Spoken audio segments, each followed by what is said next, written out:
बलिमुगनुगति सर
मृगवरूधिनी निरुद्ध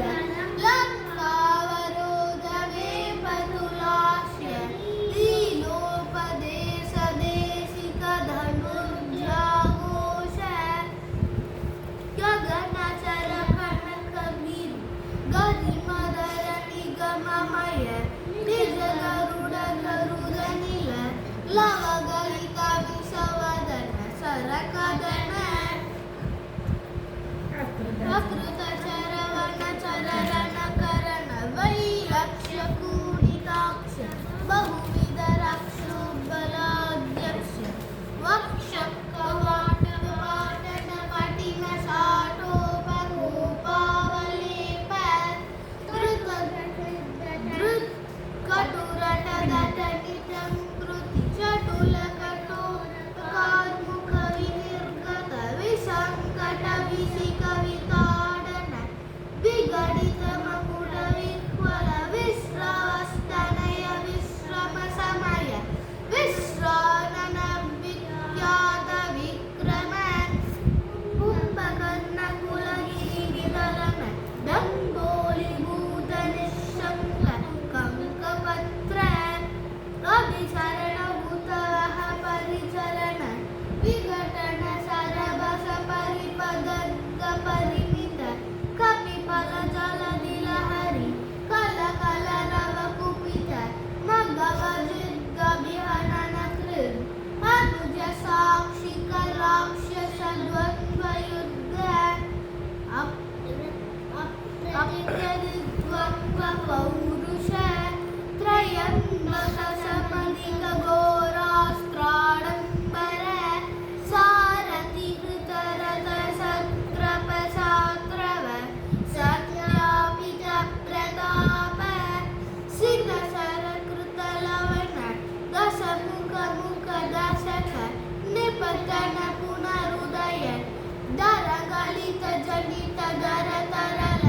हरिहय नयन नलिन वन रुचिकचित कतर निपतित सुरतरु कुसुम विदधि सुरपितर तपत अखिल जगदधिक बल दशल पंडल पनवतन दशकलवन जनित कदन परवसर जनि चरपति युवति विलोकन वसन समविषय निगम शिखर निकर मुख मुनिवर परिपणित अभिगत शतमक उतवः पितृपति निवृत्ति वरुण पवन दशद गिरि समुख सुरपति नुति मुदित अमित मदि विधि विदित कथित विभव जलधि कृशतलव विकट भय विबुध परिबृढ विबोधित वीर शयन सायित वानर पृतनौग स्वसमय विगडित सुगडित ससुदय सहधर्मचारिणीक विभीषण वशम्बदीकृत लङ्कैश्वर्य निष्पन्न कृत्य कपुष्पित रिपुपक्ष पुष्पकर बसगति गोष्पतीकृत गगनार्णव प्रतिज्ञातवतरण कृतक्षण भरत मनोरथ संहित सिंहासनाधिरूढ स्वामिन् राघव सिंह हाटक गिरिकटक लडः पादपीठ निकट तट परिलुटित निखिल नृपति किरीट कोटि विविध मणिगण किरण निकर नीराजित चरण राजीव दिव्य भौमायोध्यातिदैवत पितृवद कुपित परशुधर मुनि विदित नृपानन कदन पूर्वकाल प्रभव शतगुण प्रतिष्ठापित धार्मिक राजवंश शुभचरित रतवरत गर्वित गर्व गन्धर्वयूत गीत विजय गाथा शत शासित मधुसुत शत्रुघ्न सेवित कुशलव परिगृहीत कुलगाथा विशेष विधिवश परिणम अनरबनिति कविवर रचित निज चरित रत निबंधन निशमन निवृत सर्वजन सम्मानित गुणरूपस्थापित विमानवर विश्रानन प्रीणित वैश्रवण विश्रावित यश प्रपंच पंचतापन्न मुनि कुमार संजीवनामृत त्रेतायुग प्रवर्तित कातयुग वृत्तान्त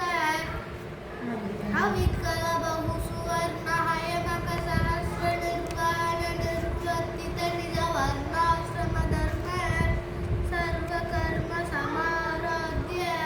सनातन धर्म साकेत जनपद जनित निक जंगम तदितर जंतु जात दिव्य गदिदान नित्य निश्चीम वैभव भवतपनतापित भक्त जन भद्राराम श्रीराम भद्र नमस्ते पुनस्ते नमः नमस्ते पुनस्ते नमः चतुर्मुखेश्वर मुखैः पुत्रपुत्रादिशालिने नमः सीता समेताय रामाय गृहमेदिने कविकथक सिंहकथितं कठोर सुकुमार गुम्बगम्भीरं भवभय